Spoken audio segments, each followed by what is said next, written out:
Hello YouTube. So we're going to do a little video here post-Expo. For the most part, the Expo didn't have too much of an impact on my collection, although I did get a couple of cards graded with the on-site grading, which I'll show off here. And then I was also able to meet up with Reinhard Cards and have a nice conversation with him as we were both headed to Expo, and he was able to deliver me some of the cards that I got from the case break. So I'll show those first and then we'll showcase. I did have one card that came in as part of a mail day, which had been kind of stuck in the mail system, which, given the possibility of a postal strike that may be happening as soon as late this week, maybe early next week, if it comes to pass, is good that it actually showed up. And anyway, here's the cards that I was able to get in that break, and thanks to Reinhard for a great conversation and also for bringing the cards. So here I was able to get a Pyro. This is all for 2024 AEW flagship. So these ones are all duplicates, but nonetheless, I'll take them for the collection, for the PC. A couple of Heroes and Heroines. And that's what came out of the case. So it's one of those things where collation has not been kind of my friend. And I actually opened up, I did open up those two boxes that I showed off. For whatever reason, the collation hasn't been very favorable for me. I'm still missing the gold parallel and some of the other parallels as well. So I'm still on the lookout, and we'll see. I'll see if I can manage. But I did get, as I said, one thing in the mail during Expo week, and I was able to grab it in the mail just before I headed over to the Expo, and that is this. So we have the gold Pyro, numbered to 35, and this is, I think, number 1 of 35. Yep. So we do have one of these, and this was actually stuck in the system for a while. We actually had the tracking number, but it was actually stuck for quite a while, actually. So it was a little surprising. When it finally showed up, it was a pleasant surprise. I was worried that it might have been lost, and I would have had to reach out to the seller. They were willing to do a refund if something happened, but we actually had tracking on it, as I said, and for whatever reason, it was stuck. It was literally stuck in province, and for some bizarre reason, it just wouldn't update. So it was one of those things where when it came in, finally, I was able to, great, I can add that to the collection, so that one is going to go in the box with the others. Great addition for that. And then the rest of these are going to be, as I said, on-site graded cards, all personal collection stuff. And I did also submit some other things in the bulk service. Most of them personal collection as well, but that'll take a while. And these ones were on-site because I wanted to have these back in hand right away. So since I got 3 of them, I'll show it off. And then after this one, the next video I do will probably be talking about 2024 AEW Black Diamond, which looks like we have a checklist for.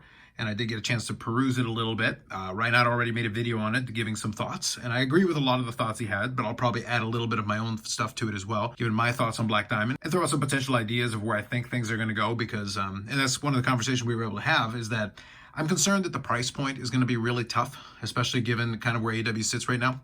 It's one of those things, like just watching last week's episode, and I'll show the cards here in a second, but just watching last week's episode, I'm in the place where I can still enjoy the show for what it is. But you kind of have to temper your expectations, because there's a lot of things where, like, some stuff clearly is working decently enough, but then other stuff is like, it's just there. That's why I think Tony Khan and the creative side of things have dropped the ball repeatedly. And at this point, it's not even worth complaining about, because it's been so frequent and common that there's just certain things that don't go anywhere. And you can tell that certain things aren't working and that the audience isn't reacting to it.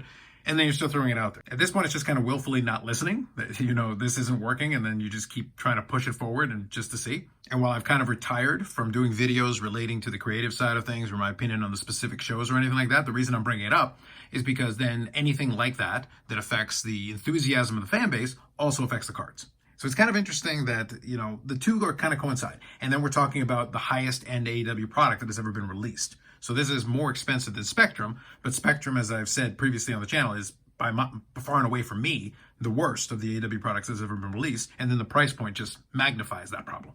Black Diamond will certainly be better than that. I think the designs on it are vastly superior, but that doesn't change the fact that the price point is still going to be very aggressive comparatively to what a lot of those things could be. Anyway, so enough of my blabbering, so let me show off the cards here. First one is from 2021, so the inaugural flagship product, and this is the Dynamite autograph. So I just wanted to have this one graded to go along with the other copies. So this is the out of 5. There we go. I think it's like that. There you go. So that's the out of 5. Got that in a PSA 9, which is fine. Since these are PC, I'm less worried about the grades for the most part. Second one is actually one that I really do appreciate, and it's one that I'd like to pair up with some of its associates from the set, because it is my favorite. From 2022 Upper Deck Allure, we've got the Color Flow Golden Treasures 1-of-1 autograph. Still do wish that they had used the image from the original mock-ups. I think it would have been much better than this one. But nonetheless, I think the color flows themselves look really good, and I think the golden treasures on this look fantastic. I've had the good fortune of having a number of them in my hands, a good chunk of them that I pulled, but then also I was able to pick up this one. So I definitely am on the lookout for some of the other ones related to this, but really like that. And that's also in a PSA 9.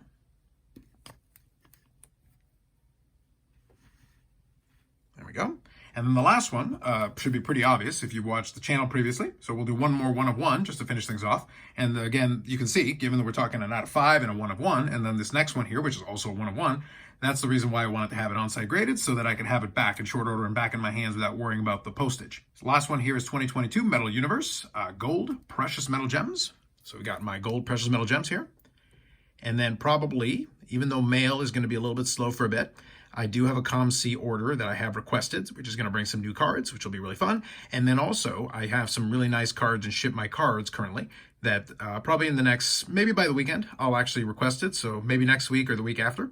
So probably by December, I'll have one more big ship my cards mail day. And if I do, I think I'll be able to showcase this again with some other cards. And we'll be able to do a nice little display of some precious metal gems. So that's a little sneak peek into what I expect down the road. There you go. It's a nice trio of cards there. Had these graded on site just to have them back in hand, but they're going to go back in the box with the rest of the PC. And then also for the new, we have a gold pyro to go along with it. So I'm slowly chipping away at the checklist for this. Black Diamond should be interesting based on the fact that we have a checklist. The release date is supposed to be November the 27th, so that's approaching very rapidly. If that happens, I'm going to be fascinated to watch some breaks. Participating in them, I may, but I'm going to have to really think about that one. I got to kind of crunch some numbers. I will probably try to get my hands on a box. I don't think I'm going to do more than a box. I'd be stretching it to even try for 2. It's really going to come down to what I can manage and what I can find at a price that I'm comfortable with, because the retail price, I'm not so sure that I would want to do more than a box. But nonetheless, I would like to show it off on the channel and be able to talk about it a little bit, because I've opened up at least one box of everything else. So we'll definitely see what we can manage on that one. So that's it. Some pickups from the last little bit, graded cards, and then also the one mail day. Aside from that, more videos coming up on the channel, and I'll definitely come back with a video probably before the end of the week with a discussion on the new Black Diamond product and the look at the checklist and kind of seeing where I stand on that based on what I see in that checklist. With that said, like if you liked the video, subscribe to the channel. Thanks very much, and we'll catch you in the next one.